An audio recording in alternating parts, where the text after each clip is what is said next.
ஸ்ரீ குருப்பியோ நமஹ. ஸ்ரீ மகாபிரிவாச்சரணம் மகாபிரிவாச்சரணம் மகாபிரிவாச்சரணம். இன்னைக்கு தெய்வத்தின் குரல் பாகம் 3ல் ஆச்சாரமும் ஆகாரமும் என்ற தலைப்பில் பிரிவா சொல்கிறது மேலே வாசிக்கிறேன். இது பக்கம் 642லேருந்து ஆரம்பிக்கிறது. சாப்பாட்டு விஷயத்தில் ஜாதி முதலான அம்சங்களுக்கு இடமே இல்லை. இந்த சமத்துவத்துக்காக யார் சமைத்தாலும் எல்லோரும் சாப்பிட்டாக வேண்டும் என்று பண்ணி ஜனங்களின் பர்சனல் பியூரிட்டியை பாதிக்க வேண்டாம். ஜாதி கூடாது என்று ஆரம்பித்ததிலிருந்து இப்படி சம்பந்தமில்லாத விஷயங்கள் எல்லாம் கூட ஜாதியை கொண்டு வந்து அதில் அபேதவாதத்தை நிலைநாட்டுவதே எல்லாவற்றையும் விட முக்கியம் என்பதாக விஷயம் தெரிந்து கொள்ளாமல் செய்து வருகிறார்கள். ஒருத்தர் சமைத்து இன்னொருத்தர் சாப்பிடுவது என்கிற போது சாஸ்திரத்தை பார்த்தால் ஒரு விதமாக இருக்கிறது, சீர்திருத்தக்காரர்கள் சொல்வது இன்னொரு விதமாக இருக்கிறது. மேல் ஜாதி கீழ் ஜாதி என்று தப்பாக நினைத்து கொண்டு நீ சாப்பிடலாம் நீ சாப்பிடக்கூடாது என்று வித்தியாசம் பார்த்தால் சிலருக்கு கஷ்டமாக இருக்கிறது. இதிலே மேலும் இல்லை கீழும் இல்லை. அவரவர் காரியம் ஒழுங்காக நடப்பதற்காக அந்தந்த காரியத்துக்கு அனுகூலமாக நியமங்கள் வித்தியாசம் செய்திருக்கிறது. வித்தியாசத்தை எடுத்தால் எல்லாம் கலந்து குழம்பி போய்விடும் என்று நினைக்கிறவர்களுக்கோ சமத்துவம் என்று சொல்லப்படுகிறதை பின்பற்றினால் கஷ்டமாக இருக்கிறது. அதாவது எவர் பண்ணி போட்டாலும் எல்லாரும் சாப்பிடலாம் என்றால் சிலருக்கு கஷ்டமாக இருக்கிறது, சாப்பிடக்கூடாது என்றால் சிலருக்கு கஷ்டமாக இருக்கிறது. கஷ்டம் என்கிறது சண்டையாக ஆகிறது. காரியத்துக்குத்தான் ஜாதியை தவிர சண்டைக்காக வைத்திருக்கிறது. அதுவும் சாப்பாட்டிலே சண்டை என்றால் வேதனையாய் இருக்கிறது. இதற்கெல்லாம் ஒரே சொல்யூஷன் சுயம்பாகம்தான் என்று தெரிகிறது. மேல் ஜாதியா கீழ் ஜாதியா என்ற கேள்விக்கே இடமில்லாமல் the question does not arise என்கிறார் போல் இந்த விஷயங்கள் எழும்புவதற்கே இடமே தராமல் அந்தந்த ஜாதிக்காரனே சமைத்தாலும் சாப்பிடுவதில்லை, அம்மாவோ அகமுடையாளோ பண்ணினால் கூட தொடுவதில்லை, அவனவனும் தன் கையால் தான் பண்ணிக்கொள்ள வேண்டும் என்று வைத்து விடுகிற நியமமே சொல்யூஷன். எவன் தொட்டு சாப்பிடலாம், இவன் பார்த்து சாப்பிடலாம், எவனோடு சாப்பிடலாம் என்கிற கேள்விகள் இருக்கிற வரையில் சாஸ்திரம் ஒன்றாகவும் சீர்திருத்தம் இன்னொன்றாகவும் இருந்து கொண்டு சண்டைதான் வரும். அதனால் எவனுமே தொடாமல் அவனவனே சமைத்து கொண்டு எவனுமே பார்க்காமல் எவனோடும் சேர்ந்து உட்காராமல் தனித்தனியே போஜனம் பண்ணிவிடுவது உத்தமம்.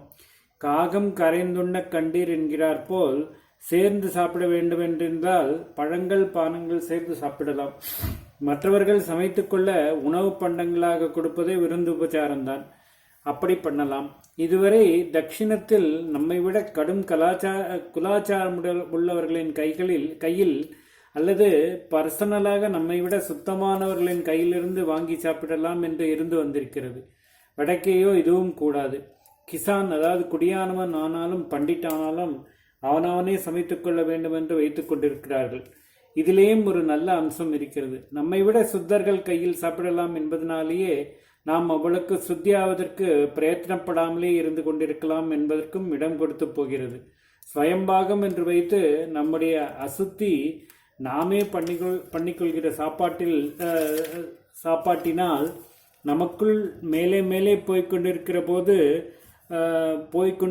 போதுதான் இப்படி நம்மை கெடுத்துக்கொள்ளக்கூடாது என்று நினைத்து நம்மை சுத்தப்படுத்திக் கொள்வதற்கும் பிரயத்தனம் செய்வோம். சாப்பாடு பண்ணி போடுகிறவனின் சுத்தம் சாப்பிடுவதற்குள் போகிறது. நாம் சுத்தமாக வேண்டும். அதே சமயத்தில் நம் சாப்பாட்டையை நாமே பண்ணிக்கொள்ள வேண்டும் என்றால் அப்பொழுது நாம் சுத்தமாக ஆவதற்கு முயற்சி பண்ணத்தானே செய்வோம். சுவாமி பிரசாதம் குரு பிரசாதம் தவிர சுயம்பாகம்தான் என்று ஆக்கி கொண்டு விட வேண்டும். இதனால் ஒரு டிசிப்ளின் உண்டாகிறது. சும்மா உட்கார்ந்து இருக்கவோ அரட்டை சீட்டு சினிமா என்று போக விடாமல் சமையல் வேலை என்று ஒருத்தனை கட்டி போடுகிறது அல்லவா. இதில் தானே பண்ணிக்கொள்வதால் நிறைய தினசு வேண்டாம் என்று நாக்கு டிசிப்ளினும் வருகிறது. சமைத்ததில் சத்வரசம் இருக்க வேண்டும் என்பதை உத்தேசித்து அப்பொழுது நாமம் ஜபம் செய்கிற டிசிப்ளின் வேறு. தானே பொங்கி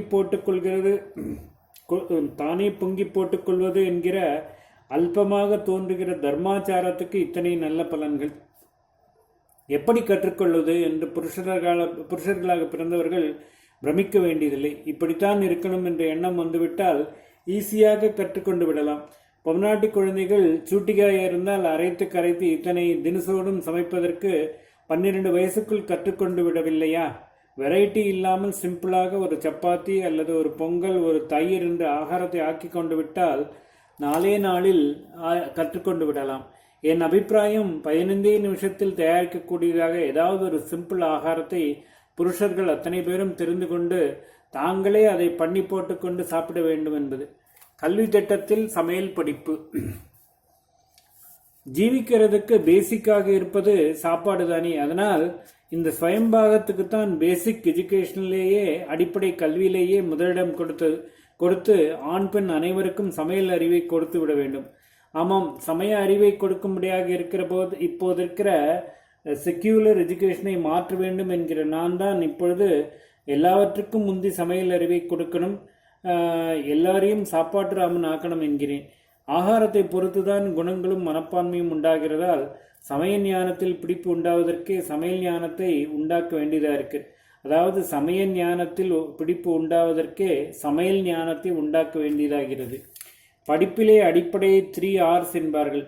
ரீடிங் முதல் ஆர், ரைட்டிங் இரண்டாவது ஆர், அரித்மெட்டிக் என்பது பேச்சில் ரித்மெட்டிக் என்றாகும், மூன்றாவது ஆர். நான் இதற்கெல்லாம் அடிப்படை கல்வியில் சுயம்பாகத்தை சொல்லிக் கொடுக்க வேண்டும் என்கிறேன். நேரு கிச்சன் ரிலிஜன் நடுப்பரங்கரை மதம் என்று இந்து மதத்தை பற்றி அடிக்கடி சொல்கிறார். அப்படி சொல்கிற போது தாம் இந்து மதத்தை ரொம்பவும் நன்றாக பரிகாசம் செய்கிறோம் என்று நினைக்கிறார். வாஸ்தவத்தில் அவர்தான் இந்து மதத்தின் சாரத்தை புரிந்து கொண்டு அதற்கு சர்டிபிகேட் தருகிறார். நம் மதம் கிச்சன் ரிலிஜியன் தான், அடுப்பங்கரை மதம்தான். ஓம் ஸ்ரீ குருப்யோ நமஹ. மகாபரிவாச்சரணம் மகாபரிவாச்சரணம் மகாபரிவாச்சரணம்.